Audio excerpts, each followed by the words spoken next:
ახლა მოდი კიდევ ვივარჯიშოთ ზოგადად Z-ქულის შესახებ, როგორც ნახსენები გვაქვს ამას არის პირობაში. ჩვენ გავიგეთ თუ რა არის Z-ქულა, იგივე Z შედეგი ან Z რიცხვი, უბრალოდ სტატისტიკაში მთავარი არის დავიმახსოვროთ Z სიმბოლო, Z-ქულა და მისი განსაზღვრება, ხო? ანუ Z-ქულა ზოგადად გამოიყენება, როდესაც ჩვენ გვაინტერესებს, აი, რამოდენიმე მონაცემთა სიმრავლე როცა გვაქვს მოცემული სიტყვაზე, ბევრი მონაცემები და ჩვენ გვაინტერესებს რაღაც კონკრეტული მონაცემი, რამდენი სტანდარტული გადახრით არის დაშორებული საშუალო არითმეტიკულიდან, სწორედ ამას აჩვენებს Z-ი. სწორედ აი ამ სტანდარტული გადახრების რაოდენობა არის Z-ქულა. მოდი წავიკითხოთ ამოცანა, ესე იგი 2007 წლის სტატისტიკური მონაცემების გათვალისწინებით გამოცდის შედეგები არ იყო ნორმალურად განაწილებული. საუბარია იმაზე, რომ არ იყო ნორმალურად განაწილებული. ხოლო გვაქვს მოცემული μ, რომელიც არის 2.80 მიასედი და ასევე გვაქვს სტანდარტული გადახრა, რომელიც არის 1.34 მიასედი, ხო? საუბარია ამაზე.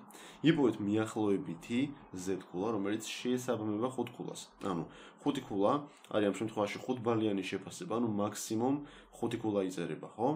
ამაზეა საუბარი. ესე იგი ჩვენ გვაქვს მოცემული რამოდენიმე ვარიანტი, რამოდენიმე შესაძლო პასუხი და ბოლოს გვაქვს უკვე E ვარიანტი მოცემული, რომელიც არის Z-ქულას ვერ გამოვიანგარიშებთ, რადგან საუბარი არ არის ნორმალურ განაწილებაზე. კარგით. მოდი დავიწყოთ, ესე იგი პირველ რიგში მოდი მე ფერს შევცვლი და დავიწყოთ ესეთი რამ. 2007 წელი, ერთი წლის სტატისტიკური მონაცემები გვაქვს და არ იყო, ანუ გამოცდის შედეგები ნორმალურად განაწილებული. ანუ ჩვენ გვაინტერესებს აი 5 ბალიანი, აი 5 ქულა. 5 ქულა არის ჩვენი ინტერესი, ასე ვთქვათ, დავიწყოთ ესე იგი 5 ქულა რამდენად დაშორებული არის საშუალო არითმეტიკულიდან. საშუალო არითმეტიკული არის 2.80 მიასედი, როგორც ხედავთ, ეს არის საშუალო.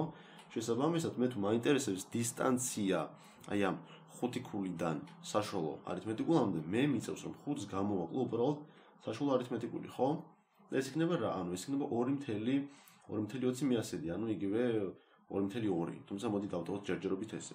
მაგრამ რას გულისხმობდა, ანუ Z-ქულა რამდენი, ანუ ეს არის უბრალოდ დისტანცია, მაგრამ Z-ზე რადგან არის საუბარი, ანუ Z-ი გვეუბნება რამდენი სტანდარტული გადახრით არის დაშორებული ეს ყველაფერი, ხო?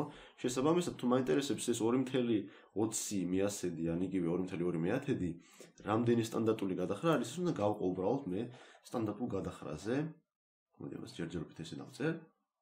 და მას შემდეგ რაც მე 2.2 მეათედს გავყოფ უბრალოდ 1.34 მიასედზე, როგორც გვიწერია, ჩვენ გავიგებთ უკვე ზუსტ პასუხს. მოდი ამისთვის მე გამოვიყენებ კალკულატორს.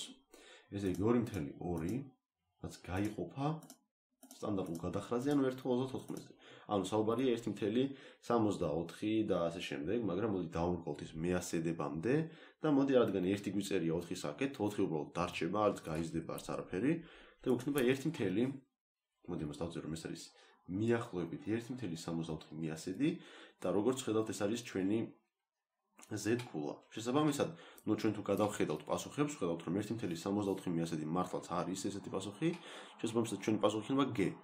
მაგრამ მოდი განვიხილოთ E ვარიანტი, ანუ რატომ იყო E ვარიანტი, მაინც და მაინც ესე მოცემული და რატომ შეიძლება იყოს ეს მაცდუნებელი ზოგიერთი მოსწავლისთვის აი სიტყვაზე, როდესაც უბრალოდ ეზარება ფიქრი და აი ამ ყველაფრის გადამოწყვეტა და გამოანგარიშება შეიძლება უცებ ხსნა იპოვა, ასე ვთქვათ, ისეთ პასუხს, რომელიც არ არის სტანდარტული, მაგრამ ძალიან საინტერესოა, ხო?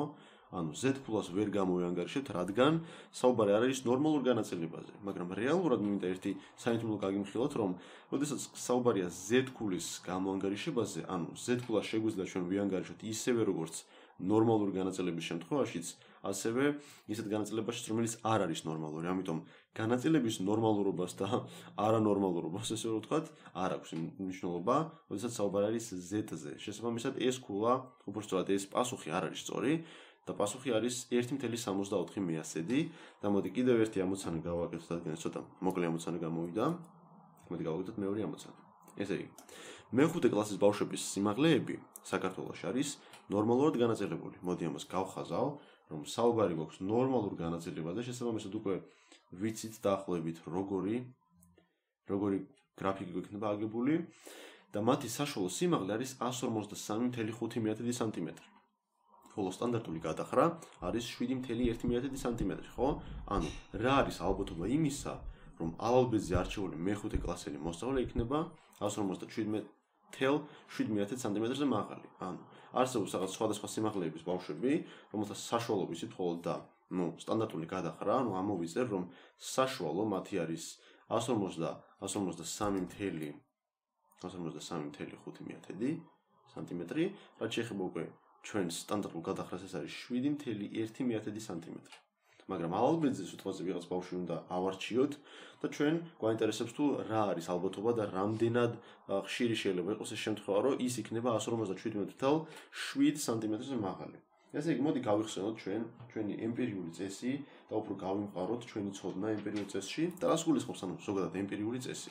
ჩვენ გვქონდა მოცემული 3 რიცხვი, რომელიც უნდა დაგვემახსოვრებინა, ესე იგი ეს არის 68, მეორე არის 95, ხოლო მესამე არის 99.7. მოდი ეს რიცხვები კარგად დავემახსოვროთ, რაც აუცილებლად გამოგვადგება და მოდი მე დავხაზავ ნორმალური განაწილების მიახლოებით რაღაცა გრაფიკს.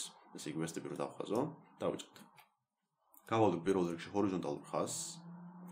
ვერსტიპი რო ეს ხაზი იყოს ჰორიზონტალური შეიძლება და აი რაღაცა სიმეტრიული გრაფიკი, ესე იგი იზრდება ფუნქცია, შემდეგ აღწევს თავის მაქსიმუმს და ისევ მცირდება როგორც გაიზარდა. ხო, ეს არის სიმეტრიული. ნუ სადღაც აი აქ ჩვენ გვაქვს მოცემული საშუალო მონაცემი, რომელიც არის 153.5 და ჩვენ ესე იგი მოდი გავიხსენოთ ზოგადად რა იყო Z-ქულა და როგორ გამოისახებოდა ეს. ესე იგი მე თუ გადავალ ერთი სტანდარტული გადახრით თუ გავზრდი ამ ყველაფერს, აი სიტყვაზე აქ, ამას დაემატება ანუ 7.1. ანუ გვექნება რა? 150.6